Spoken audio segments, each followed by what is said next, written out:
This section will help us determine the best pump for every job.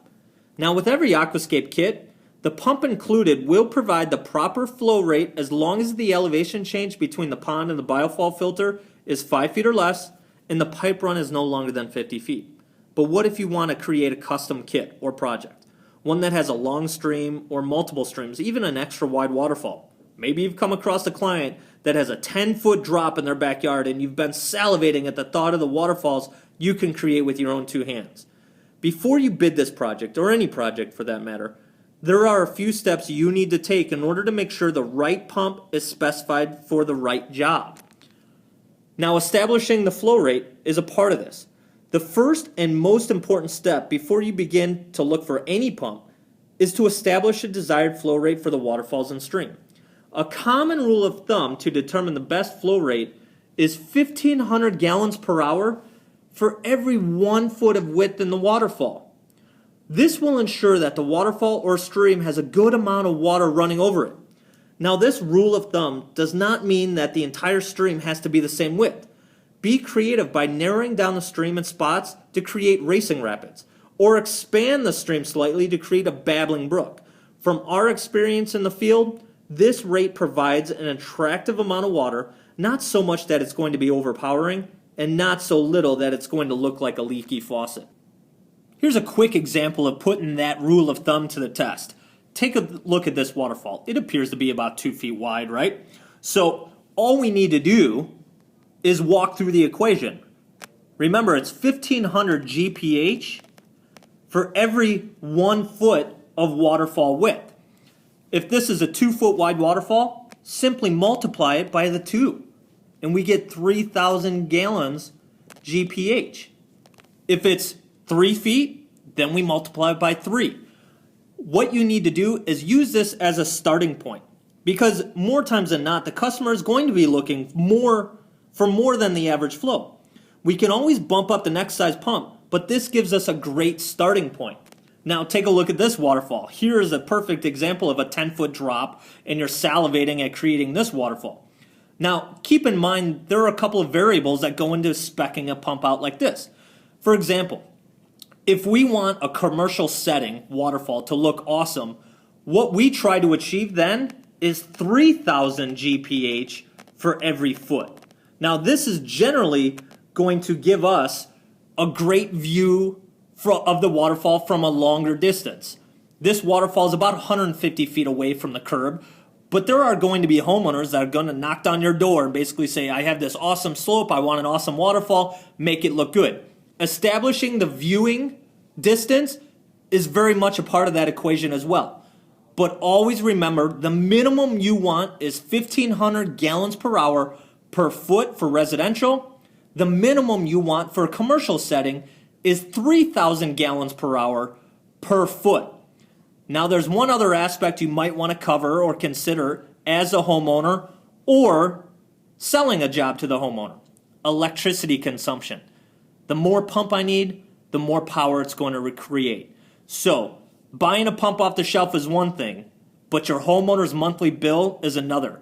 Be sure you educate them before you expand on their dreams. Educate them on the cost of the pump per month, as well as the cost on paper buying it off the shelf. Many people assume that a pump rated at 3,000 gallons per hour will always push 3,000 gallons per hour. This is far from true. In reality, there are several factors that can affect the performance of a pump. As soon as you subject a pump to a higher waterfall heights or longer pipe runs, you will push less and less water until it reaches its shutoff height. The shutoff height is the point at which the pump is exposed to so much of a workload it can no longer push any water. So you want to avoid the leaky faucet look by taking the elevation change or grade change and the pipe run into consideration and using the shutoff height as a guideline. The shutoff height is also listed on any pump's box. If your waterfall height comes near the listed shutoff height for a pump, you can quickly eliminate this pump from your selection. Let's take a closer look at how these individual factors affect the pump's performance. The first factor we have to consider is the static head. In the world of hydraulics, the static head is the overall height that the pump is going to have to push the water. When figuring out the height, we look at the elevation change from the surface of the pond to the spillway of the biofall filter or highest waterfall. Again, it's the surface of the pond to the spillway of the biofall filter or the highest waterfall. The static head has the biggest impact on a pump's performance, so make sure you know the elevation change when choosing a pump for the project. The second major factor that affects the pump is pipe friction. This is the amount of friction that is built up as the water runs through the pipe. This resistance puts pressure on the pump and can reduce its flow over long distances. An easy rule of thumb that is for every 10 feet of pipe run that I have, I will gain 1 foot of elevation. So again, for every 10 feet of pipe run, I will gain 1 foot of elevation. Now this is not an exact way of calculating the friction loss, but it gets us close and is much more convenient. Let's run through an example here. Let's just pretend you're in the backyard trying to design a project. I have my pond that should be already sprayed out in the yard. I have my skimmer location determined and my biofall location determined at the top of this waterfall that's not built yet. Here's my skimmer. I have to measure from my skimmer to my biofall. And let's say for this example, it's 30 feet long. I walked it off heel to toe, 30 feet long there. Now to run through this example, I got to remember, for every 10 feet, I accumulate, here's 10 feet here, here's 10 feet here, here's 10 feet here. I'll accumulate 1 more foot for every 10-foot increment. Now this elevation, based on the height of this aquatic plant right here, I can only guess it's maybe 3 feet. If I'm 3 feet high, I need to add another foot here, another foot here, another foot here, giving me a grand total of 6 feet. Now this is the number that I will match to the pump's shutoff chart. Make sure you're within its guidelines and you'll have a great looking waterfall just like this one. The amount of friction caused by pipe depends on the pipe material, number of fittings, and pipe diameter. Since we use flex pipe for all of our projects, the pipe material stays constant, and because the pipe is flexible, we don't often need to use any extra fittings or elbows. That means the only thing we need to take into consideration is the pipe diameter. Here's a chart that's going to walk us through everything that we need to know. Sorry, that was from the previous lesson. This chart shows the maximum amount of water that can flow through different pipe diameters. This is important because after you determine how much water is needed, you need to make sure to select the pipe size that can handle the flow. For instance, if you find that you need 4,500 gallons per hour to make a waterfall look good, will an 1.5 inch pipe be big enough to handle it? The answer is no. We can see from this chart that an 1.5 inch pipe can only handle about 2,200 gallons per hour. So if I buy a 4,800 gallon per hour pump or a 4,500 gallon per hour pump and I put it on 1.5 inch line, how many gallons per hour am I getting out of that waterfall? Only 2,200. But guess what? How many gallons do you think you're paying for on a monthly basis? 4,500 gallons per hour. So it's very important to have the right size pipe diameter. Using the right size pipe will ensure that we get the maximum flow from our pumps to help make our waterfalls look great. Now we have learned how much water it takes to make a waterfall look good and the factors that affect the flow of a pump. Let's put it all together. When we add the vertical rise to the pipe friction, which remember we use the pipe length to figure out the friction, we get the total amount of resistance being put on the pump. We call this head pressure, or also total head pressure. Let's run through an example of how exactly this will work. So an example I'm thinking of is, let's say we have a waterfall flowing down a hillside in the backyard of a homeowner's property. Here is my dancing waterfall. Let's just say the existing grade change from pond surface to the top of the waterfall is 7 feet. So the grade change from water surface to my biofall is 7 feet high. Now let's also say that my pond design that I have, I'll need to run approximately 30 feet of pipe to be able to get me from the skimmer box to the top of the biofall. Now, we have learned that every 10 feet of pipe will gain me 1 additional head.